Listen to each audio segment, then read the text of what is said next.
So today we have Jadyn Reddy on the podcast. Thank you for being here. Thank you for having me. Yeah, absolutely. And we just want to turn the mic over to you for you to give us your short bio. Short bio. Okay, so I grew up in Phoenix, Arizona. I grew up dancing, of course. I mean, do you want my dance bio, or you kind of just like anything? Anything you want to say about yourself. Yeah. Okay.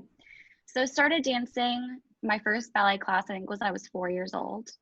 And then ages 5 and 6, I just was not serious about it. I was just kind of in rec classes and just kind of having fun with it.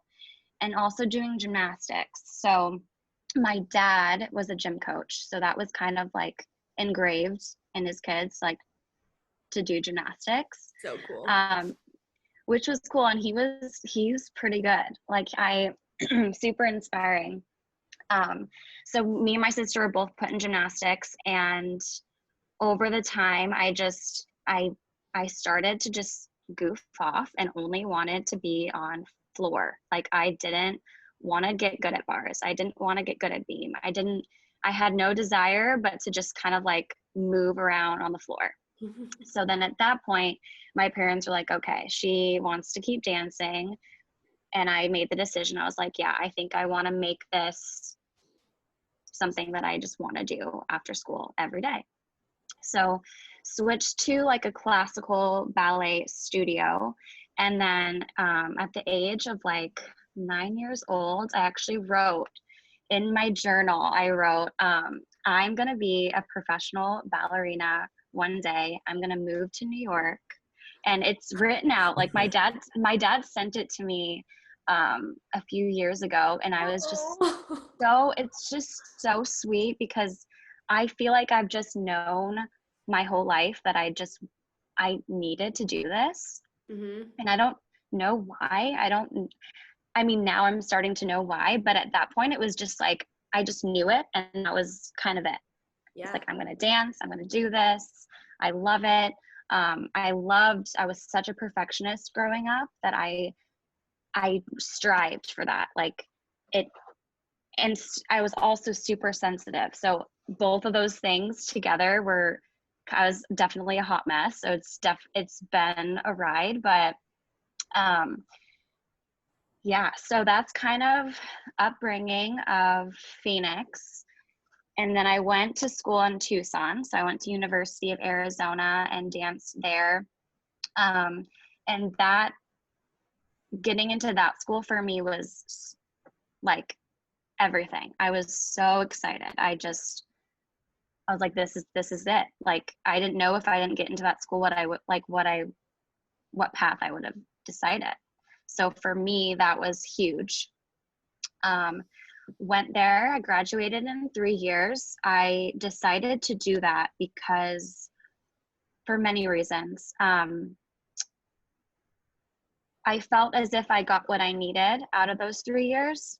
I was ready to dance and get paid to do it. I think I just got to that point, but mainly I felt like I got pushed. I had a lot of performance opportunity.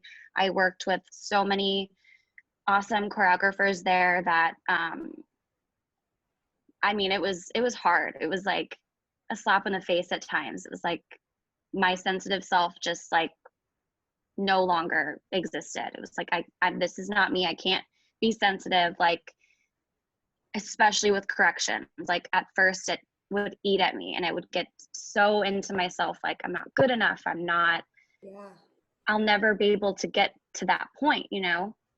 But then I made a switch, and through various people that inspired me and helped me along the way, but just had to decide for myself that like people correcting you is not like a verbal attack on your own self. It's like, I'm not saying you, Jadyn Reddy, as a person are not good enough. It's like, you in this piece, your part, you need to be giving this and doing this and this and this. And that's it. And that to me was huge, because I've never gotten upset since then over corrections. Like I almost like, I need more. I want more. It's like, tell me what I need to do better. Like now I've searched for it, which is crazy that like I couldn't handle it at first. And now I like need it. And then went through just a lot of different pressures at U of A that definitely have shaped me and molded me in ways, and also changed me in ways that I'm still working on myself in a lot of areas. But I don't regret any experience that I had. I feel as if I didn't go through that, I wouldn't have had the career that I've had right now. Mm-hmm. So, yeah. I know a lot of kids struggle with the whole correction thing, thinking that teachers are attacking them. Yeah. Where me being a teacher myself, I give corrections because I want to see kids be the best dancer they can be. Right. Nothing to do about personality or it's nothing personal. So when did you shift from, I guess, when had you always been sensitive to corrections, or was there a point in time where you got more sensitive? And Yeah. what was the journey like from being sensitive to figuring out that it was in the teacher's best interest for you just to get those corrections? Right. Okay, so a little background on, I think, a big reason why I am so sensitive. Just perfectionism and striving to be perfect, which obviously is unattainable because we are human and we are imperfect. But it goes back to school. So I was homeschooled for a while growing up.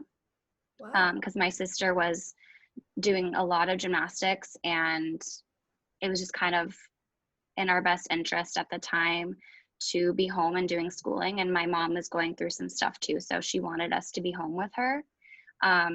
So I don't know if something there might have affected me later on. Like I wasn't fully prepared.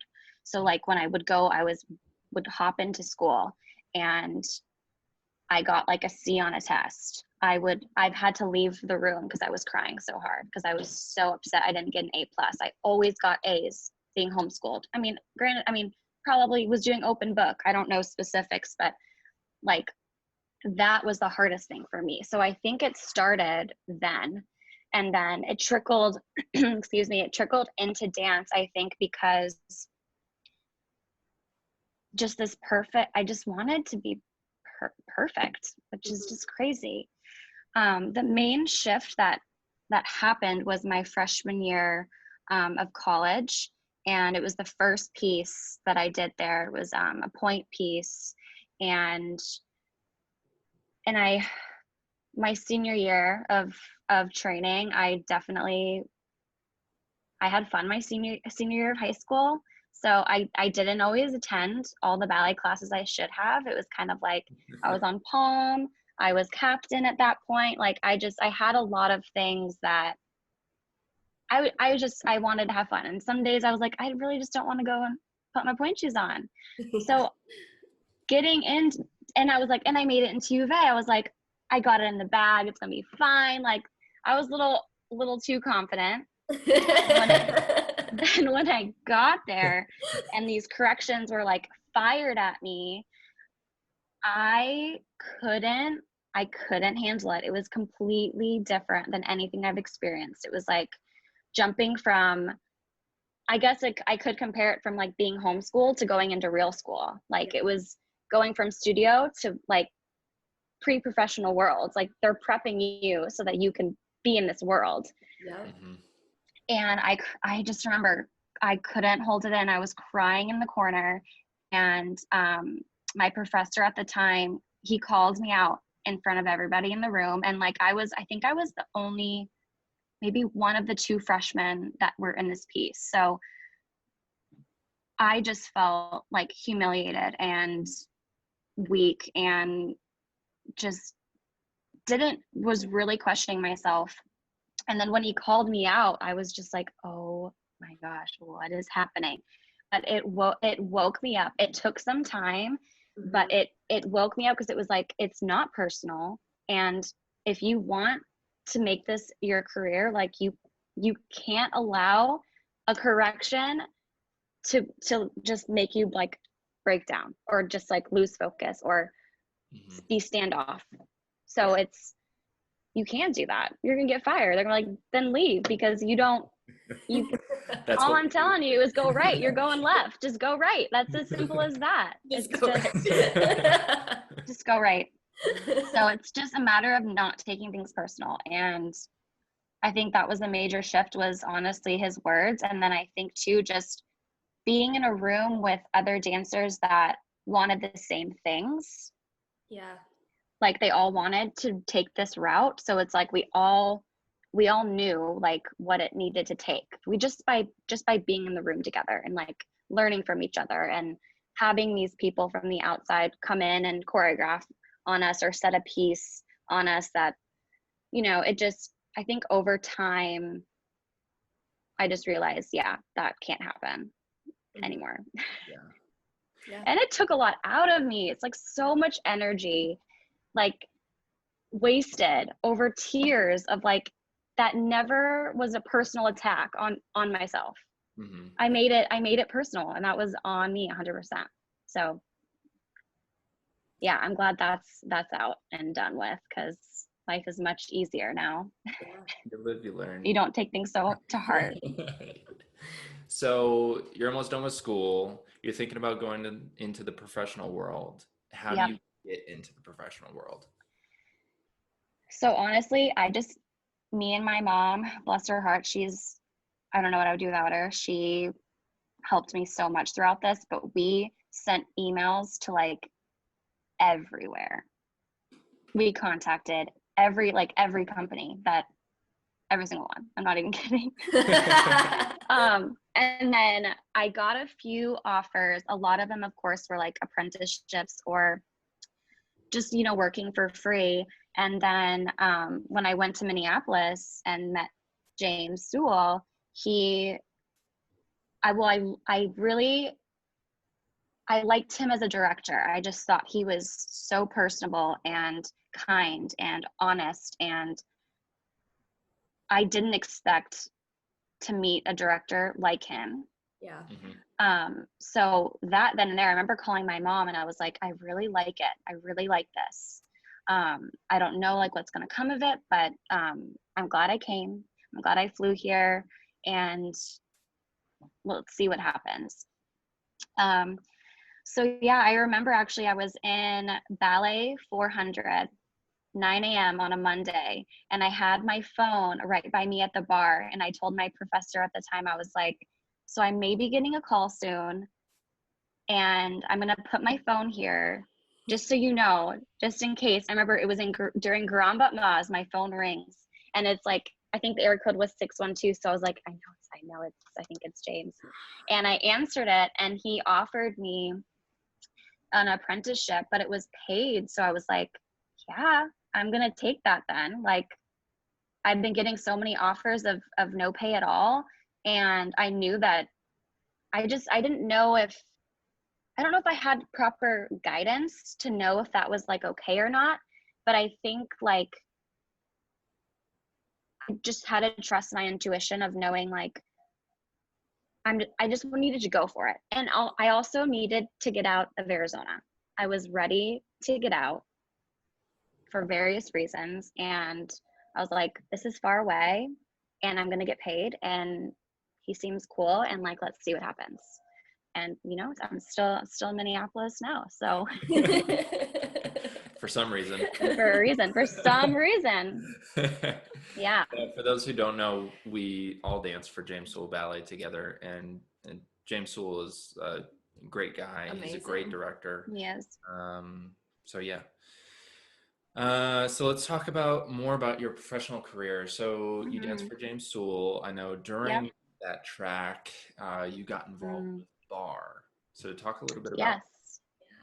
Yeah. So I fell in love. I took Pure Barre for the first time in Arizona, actually, when I was visiting home, and it was so hard.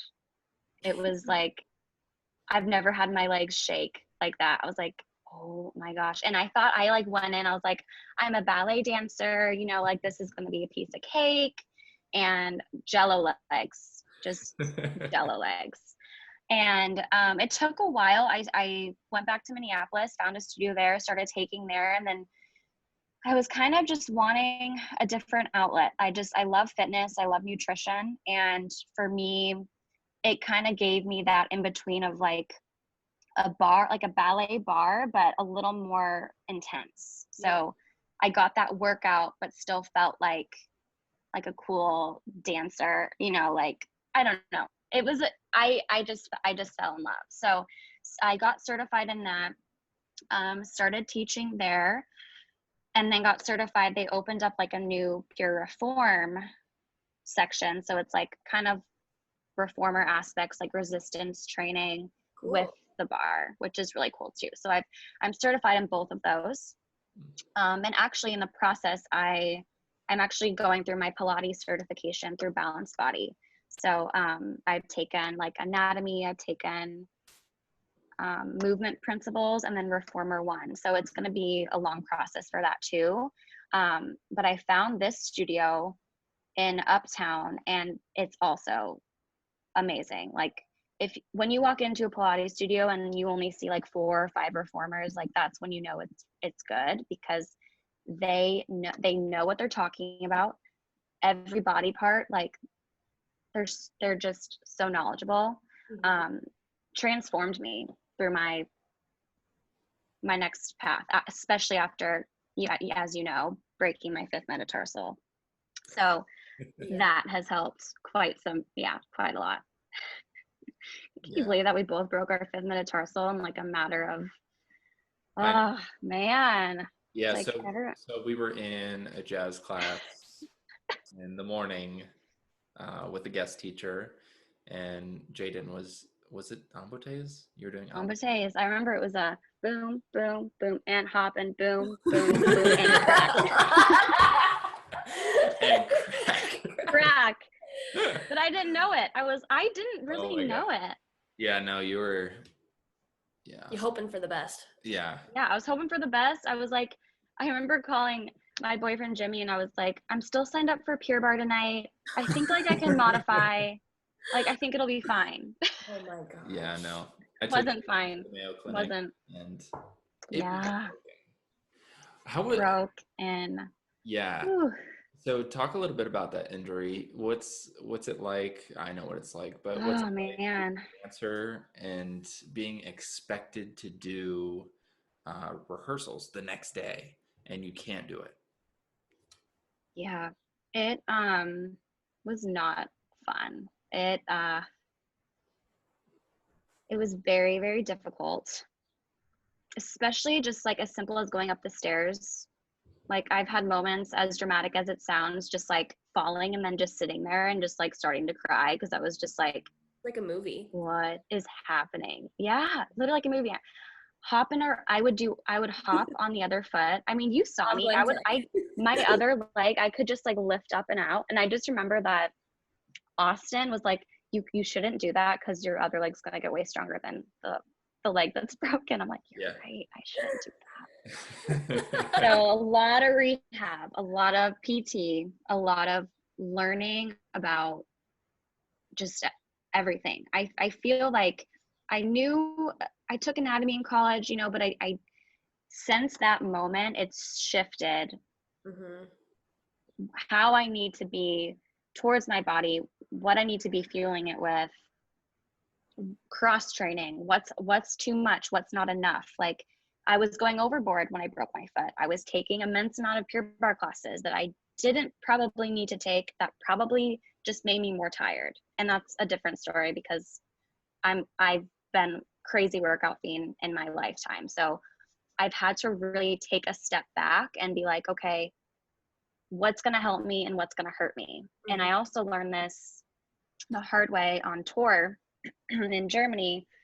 I had so many overuse injuries, and I know it was because all of us too were on top of doing a show and traveling. We were still working out at the gym. like pretty often, Yeah. you know, pretty often. But we all were so inspired and so motivated at the time that we were like, we can do anything. And that tour has completely shifted. I came back a different person, completely different person. And a lot of us on that tour feel that way from that experience, that completely different. I mean, there was a tour or a show where I was so injured, like my foot, it wasn't enough. I don't even know 100% what it was, but every time I would step, it was like, it felt like a rubber band that was already like taut, but super old. And then just like crunching every time I'd step. I couldn't put weight on it. So yeah, that was, well, so my parents flew in while this injury was happening. And I was like, oh my gosh, they came all the way in Munich, Germany. I'm injured. What do I do? Okay, so I get, you know, there's like an ibuprofen cream that you can put on, lathered my leg up in that. Didn't realize that if you're doing that along with taking ibuprofen, you can OD. So I took way too much. Didn't realize it though. It was like I took 2 every 6 hours in addition to like lathering up my foot. No. You guys. So you felt good on stage? Oh, well, let me tell you what happened. I have a super sensitive stomach. So Right. it was a double show day that day. I was on that night. So there in the morning, I was vomiting all morning. What? Because I was like taking, like I had like a turmeric shot, a smoothie. Like I was just trying to like pack in anti-inflammatory. I was like, I need to perform tonight. I'm going to perform. Vomited all the first half, which is, yeah, I tell this to my students because when they have a headache, I'm like, listen to this because I did this. So still managed to perform. It was, I know that's crazy, but I did.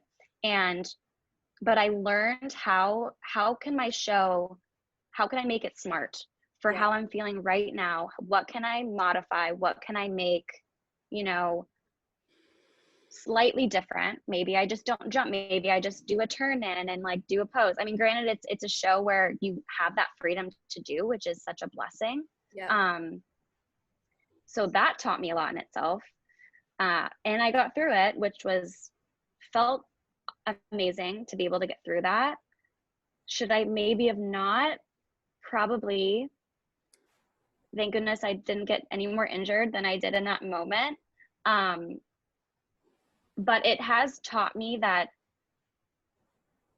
there are times where you need to push, and there are times where you need to be honest with yourself. And as a dancer, it's really hard to tap out. I called out of one of the shows, and it was the hardest thing I've ever done, which sounds crazy, but it just felt like you're letting the whole cast down, and the person that wasn't expecting to be on, so now they have to prepare last minute, and it's just like, yeah, it's just, tour life is it becomes your everything when you're there. That's what you're doing at all times. You're with the same people every single day for this many months. This show becomes like your life. Like, yeah. And coming back from that and not having that is, I had like astronaut syndrome, I feel like, for quite some time. It was like, I'm not getting that adrenaline every night. I don't feel like I'm working towards something right now that's going to give me that same feeling. Yeah. And it was a process. It was such a process for me coming back from that. And it was the first time in my life where I was like, what's next? Yeah. And how I long feel were like you on tour? it's like 2 months. Okay. Wow. Yeah. This is with Rock the BalletX, and you were Juliet. Mm-hmm. Well, is that? Yep, separate. So okay. Yep. So they have it's Sweetbird Productions, and then they have Rock the Ballet, and they have Romeo and Juliet. Gotcha. Adrienne Canterna, choreographer. And so at that point, that was Rock the Ballet Okay. X. So that was the 10th anniversary tour. So that's why it was longer, because it was just launching. So we hit, I think, we hit a lot of cities throughout Switzerland and Germany. And then the last tour that we can get into the last tour, I got sent home because of this virus. But this Romeo and Juliet was a German tour as well. And that was a tour where it was short enough to be something that it was so different than the Rock the Ballet tour was. Like, I didn't come back feeling as on this high that I couldn't feel again, because it was so emotional for me as Juliet. And I've never had to be that emotional and vulnerable on stage. And I was so scared. But I loved it. Like, there was never a show where I was like, all right, let's just get this done. And sometimes for Rock the Ballet X, it was that way, because we were so tired. It was like, all right, let's just get her done. But with R&J, it was more like, I can't wait to like go through this storyline for the next 2 hours with everybody. So special. Yeah, it was so incredibly special. And these shows have given me immense amount of confidence, especially after going from working for free into this, just to feel I knew my worth, of course. So a little background from there. So after JSB, broke my foot, and I was like, okay, I'm never doing point again. I mean, you guys know this. I was like, I'm never going to do it again. I'm going to do this contemporary route, and like, this is what I want to do. So like, I'm going to go to Visceral, and I'm going to dance for Visceral, and I'm going to do it. So I annoyed him. Like, I remember I showed up one day, like, I flew in, had my suitcase, and I was like, I'm just going to come take company class, because I'm not getting a response back, like, email wise. So I was like, I'm just ambitious. Yeah, because I knew what I wanted. I was like, I know I want to do this. And despite what anyone says, I don't care, because I know I want to do it. So did that, worked there for 2 months. And then that's when I got an email from Adrienne about the German tour. So just the kind of backtracking. But that was like, saved my life in that moment, because I was working crazy hours, like, for free, and then having to figure out, how can I make money when I'm working 9 to 5 and pay Chicago rent, which is expensive. Yeah. Very expensive. And gas, I had my car there, just like all these things. So how'd you do it? So I, thankfully, that Pure Barre certification, taught in Chicago. I would teach early mornings. I think actually in Chicago it was 5:30 a.m. classes. Because of traffic there specifically, it is even earlier than what I was even teaching before, the 6 a.m.s. So I would teach 5:30 a.m., sometimes 2 classes, sometimes a 5:30 and a 7, and then drive, go dance. I felt crazy. I felt really crazy. It was like, how much coffee can get me through today? That's kind of how I thought. Yeah, which isn't good. Oh my gosh. Yeah, that's not very sustainable. You can't No, it's not sustainable at all. I was sick. I had, I think, an ongoing cold for like a month. Oh my God. Yeah. And then after getting off, I would drive to Naperville, so like 2 hours out of the city, to teach there at a studio. I'd get off around 10, and then it was at that point an hour drive back home. And then I'd have to prep again that night for the next day of teaching in the morning, and then repeating. And it was exhausting. So that email was definitely like a saving grace for me. It wasn't an offer. It was just send in a video. So I was like, my roommate at the time was like, in Chicago, was like, all right, on our lunch break, like, I'll take this video of you. So I just improv'd and sent it in, sent her like my resume, a bunch of other videos. And then a few hours later offered me the contract. And I was like, wow, my life is changing. 2 months being here, just bought new furniture. and now I gotta leave it. So here I go. So it sounds like go. you've gotten jobs without networking a whole lot. Mm-hmm. How, because my mantra is networking is everything. You have to network. Yeah. So, I mean, it's obviously worked out for you. Yeah.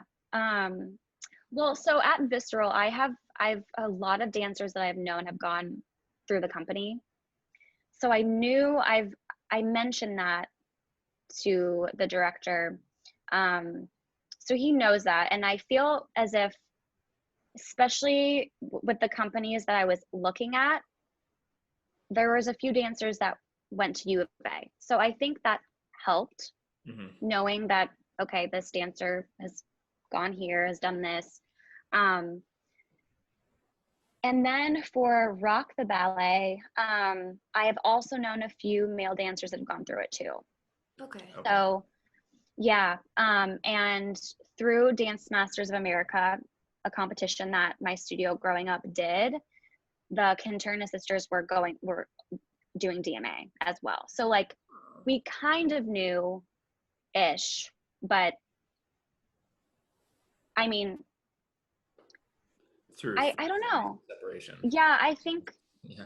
through other people, it's like, oh, you know this person, oh, same here. But also in the dance world, everyone knows everybody for the most part. Like there's not one person you meet where you don't have like at least one or two friends in common. Yep.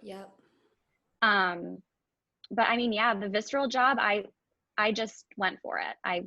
Like I said, I showed up with my suitcase and was like, I just flew here and I'm going to take company class. What did you learn about yourself as a dancer at Visceral? Because you learned that you can't sustain yourself on that sort of schedule, but what did you learn as a dancer? For me, it was a very humbling experience because it allowed me to put any ego and any sort of like, I don't know, it's hard to say because I grew up in a household that valued being humble. So I've always felt like that's something that I've always strived to do. Like I never wanted to be, and it wasn't me to be that person that was like so overly confident and had this ego and these things. So, and I also knew there's always someone better than you. There will always be someone better than you. And that's just fact. And Visceral for me, those dancers were so inspiring. And I just wanted to be in a room with them and like see what it's like in the contemporary world.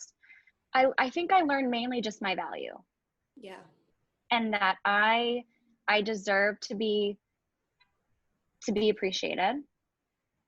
And it's hard to say because the company had so many things going on that everybody was talking about.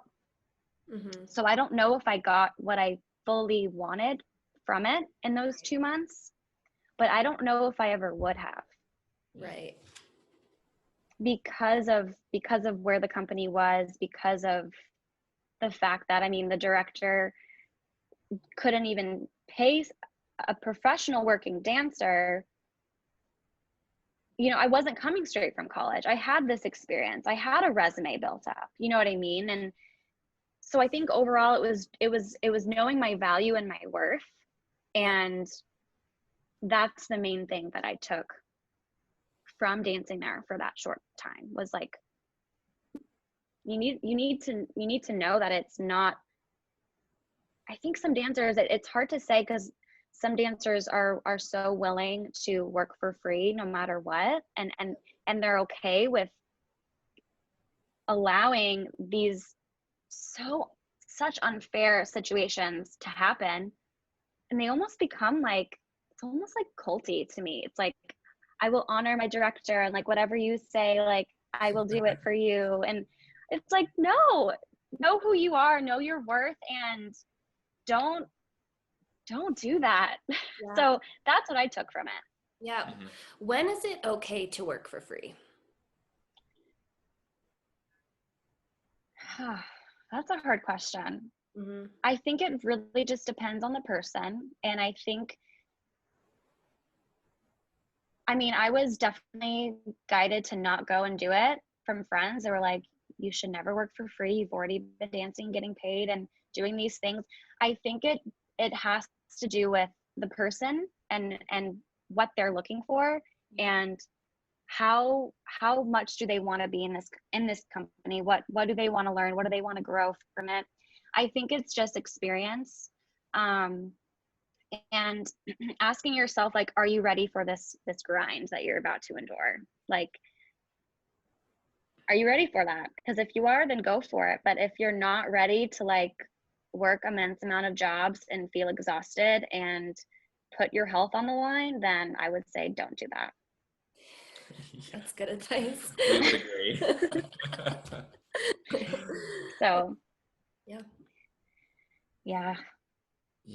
What was I gonna say? I want to hear more about tour.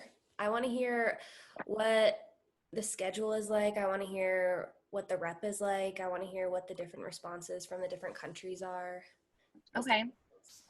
Yeah. So schedule wise, so when we rehearse, it was different because we did create the show all together, the first tour I had with them.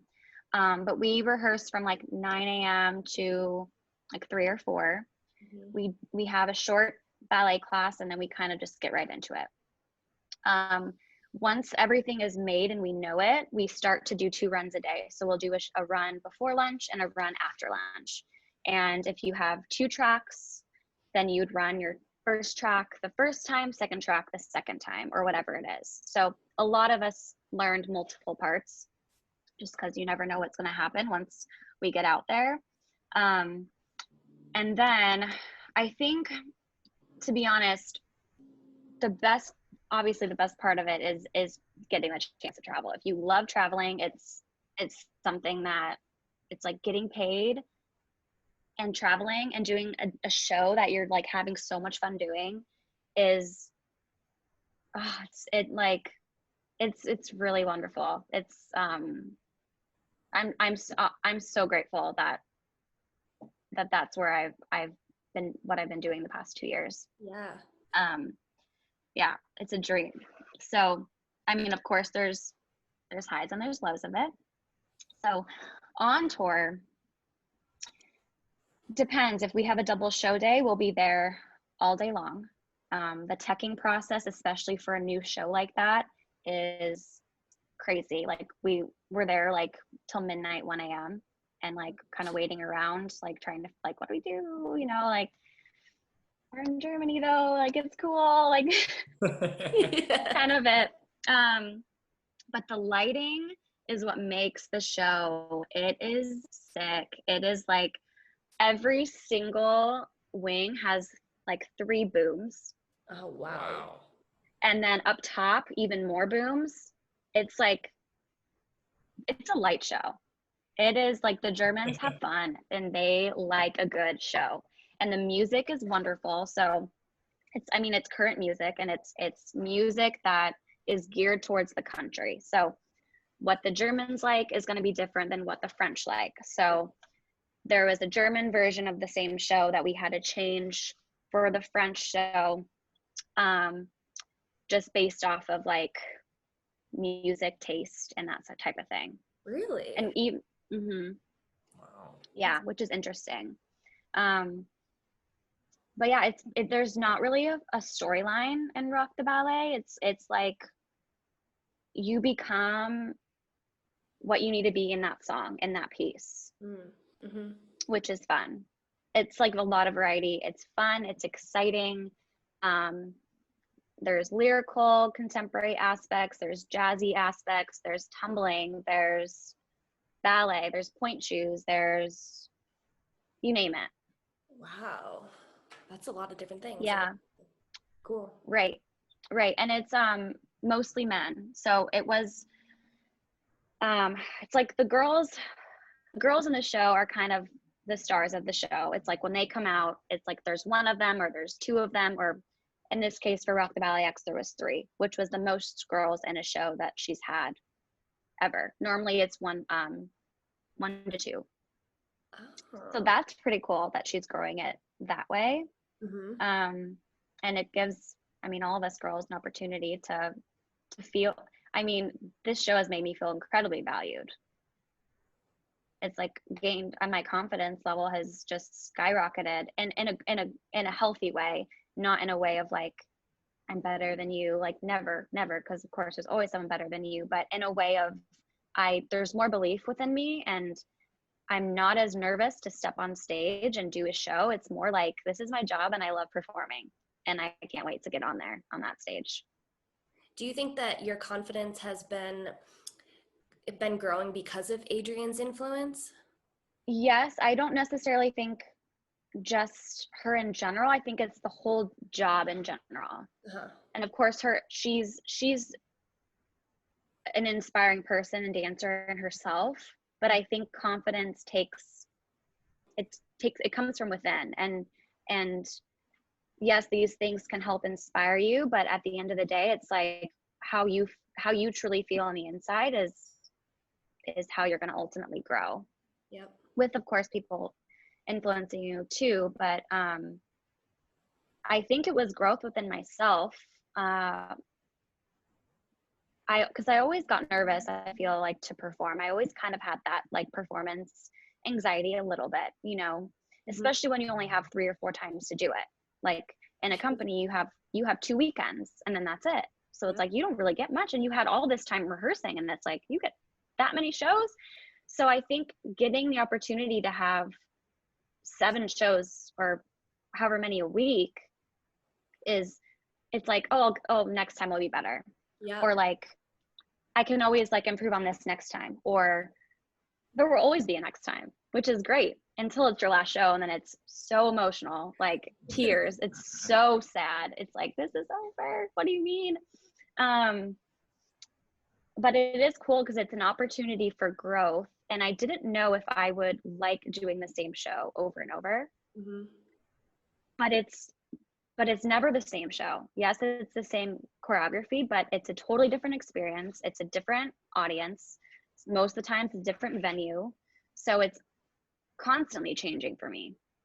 And then too, depending if you're extremely tired, maybe you didn't get a warm up before the performance, which happens if you went from one city to the next and then lights weren't set up, Marley wasn't set up. Okay, warm up yourself and let's go do a show. So then it's like, okay, well, I'm going to be smart today and modify what I need to modify and have a smart show, but still have the performance quality and give to this audience that's paying so much to be here. Like, they deserve the same experience that anyone had, doesn't matter ultimately what I feel. They don't know, and I can't let them know. Like, they can't know I'm hurting. They can't know I'm tired or didn't get a warm up. Like, they're just there for a good time. Yes. So but I won't. Yeah. Talk a little bit about coronavirus and how that screwed everything up for you. Oh my goodness. So because this is very recent, I've been home now for a little over a month. I think would be just getting home from France right now. Oh wow. Wow. Yeah. So we rehearsed. It's the same Rock the BalletX show. So thankfully I knew the show. There was less stress in the process of it, because it was like, okay, I know this track for both my tracks, and it's going to be fine. We get to France. I was so excited. We started, I think our first stop, where was our first stop? It's like it just happened. Well, we were in Paris. We had 5 shows in total. Luckily, we did get to Paris. So I did 3 shows in Paris, which was awesome. Amazing. And I think like a lot of us dancers, we were almost trying to like believe that this virus wasn't going to affect us. It was like, yeah, we're going to be fine. We're going to do our show. We're going to do the tour. We're going to be good. Nothing's going to happen.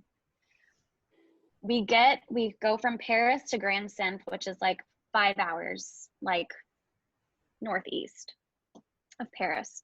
We're in Grand Centre, middle of nowhere. And we have a show the next day. It's our day off. We get an email on our day off saying, basically, we all got to get on flights home and the tour's canceled. So had a meeting, and we were all just like, wait, what do you mean? Like, what do you mean the tour is canceled? And this is like, a lot of us expected these, paychecks. Like, this was our income. Yeah. Like, we get paid.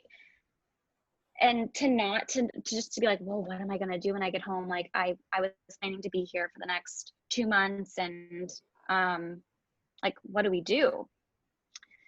Next day, we had one last performance, flew home. Well, that night, drove back to Paris to wait in the airport in Paris for like 5 hours. Went from Paris to Portugal to New York, stayed overnight in New York, went from New York to Chicago, then Chicago back to Minneapolis. So like, I don't even know how many hours of traveling, but it was like, whoa, I was just on stage and dancing in Paris, and now I'm like, it's done. Yeah. Mm-hmm. Like, what? Yeah, and also I think and at that point I'm like, I didn't even believe yet that I was like, the virus isn't gonna be huge in the US, like it's gonna be fine. Yeah. Thinking like, just so, not that I think I was choosing to be unaware because I couldn't accept the fact that this was happening right now. It was almost like my way of coping with it until things got real. And things got real because came home, and we were so lucky because the next day all travel from Europe was canceled. So like, if we had stayed there, we wouldn't, I think we would have been able to still get home. I'm not sure, but I know that the government wouldn't help us because we weren't citizens. So we were happy that we got home, that we were safe. Obviously never got sick. No one did in the company. We're all healthy, which is great. Tour is postponed until September, October. We'll see if it happens. There's so many unknowns right now. Yeah. We don't know. They say things are going to open up May 1st. It's like, what do you mean we're just all going to go outside? Like, people are walking around with gloves and masks on. Like, there's no way things are going to go back to normal overnight. It's going to be a long process. Yep. Oh, yeah. Yeah. Yep. So that was unfortunate, but just trying to make the best of the situation, and just being grateful that none of us did get sick and none of us got stuck in a different country. So that is good. Yeah. Yeah. Yeah. So what are you doing right now with your time, and what are you doing to make money? So I'm teaching quite a bit at 2 different studios, just over Zoom, really. Nothing in person yet, hopefully soon. Mm-hmm. And then I am also working on launching my own thing. I can't give many details yet, but it will be happening May 4th. Cool. That's a Monday. Yeah, that's a Monday. So just trying to make moves in general for myself and for my future, because I've been going through a little bit of like these growing pains, and it's like, okay, I'm getting to that point in my life where I want a house, I want kids, I want these things, and trying to just navigate how to get there, but without having to feel like I need to change myself in a way of like, I don't need to necessarily get this job that makes all this money, but I don't know if I am passionate about that. Like, I want to stay in the dance and fitness and nutrition industry, and especially I want to help young dancers going through just like pressures through dance, of especially eating disorders. Like, it's such a huge thing that I've seen over so much time that it needs to be addressed. And I just feel like people are scared to talk about it and scared to reach out. Yeah. And it's almost like dancers, and not just dancers, and this can be male or female, like these things happen, and society in general just makes you feel like you need to be this certain way, and be thin and be perfect and be, all these things. And I just want to be able to shed light on, but especially the younger generation and people in college too, that that are starting to feel this way and don't know how to handle it, because it is something that affects you. And I know from experience, like it affects you. I'm thinking it'll affect the rest of your life. Piggybacking off of that, if you were to tell the younger generation or your younger self something that you know now and want to translate that to them or you in the past, what would you say? Right. It all comes back to what you're hearing, what you're seeing, and how much are you going to let that dictate how you feel and what you see. So for me, it goes back to a comment in 5th grade of somebody making a comment about my body. And it's as simple as that. And it's which is scary. Words are powerful. Yeah. And it's a matter of not letting those words steal from who you are within, and not letting these negative opinions or whatever it is change how you feel about yourself. And it's a really hard thing to do. And of course it's natural, especially as you get older, you just start to judge yourself more, and you're not this like little, I mean, when I was younger, I didn't care as much about what other people thought, or, you know, just so many pressures that happen. And I could talk about it forever, just how crazy this world is with all these diets and trends and social media. And it's like using social media in a way of helping people rather than promoting like skinny tea or like these lollipops that are going to help you lose weight. It's unfortunate though, because you can't control what people consume. Yep. You can help them by saying, maybe don't follow these people because this might not help you in any way. But I think specifically what I would tell my younger self is just to stand firm in who you are. And I wish I knew, but that's hard to say because when you're young, you don't know who you are. And everyone's still growing, but it's like reminding them that it's okay to be imperfect, and it's okay to make mistakes, and it's okay to not look like this person in this post or in this magazine or on this show. And it's okay. It's just it's a hard thing to fight in this day and age, I feel like. But just being able to spread positivity through that, and also allowing young girls to know that you can talk about it and it's okay to talk about it. So we're super excited to see what's happening on May 4th. Yeah. Is that going to be on your website? Yeah. It will be on my website. Okay. We'll link that down below. On my Instagram. Cool. Yep. Yeah. Starting small, but social media and your website down below. Cool. Yeah. Thank you so much for being on. Thank you. Yeah. Yeah, I appreciate it. And it was so nice to get the chance to see you guys again, because it's been a while. Absolutely. Yeah. So thank you so much. Absolutely. Again, Jadyn Reddy, thank you so much for being here, and we'll talk soon. Thanks, Jadyn. Awesome. Thank you.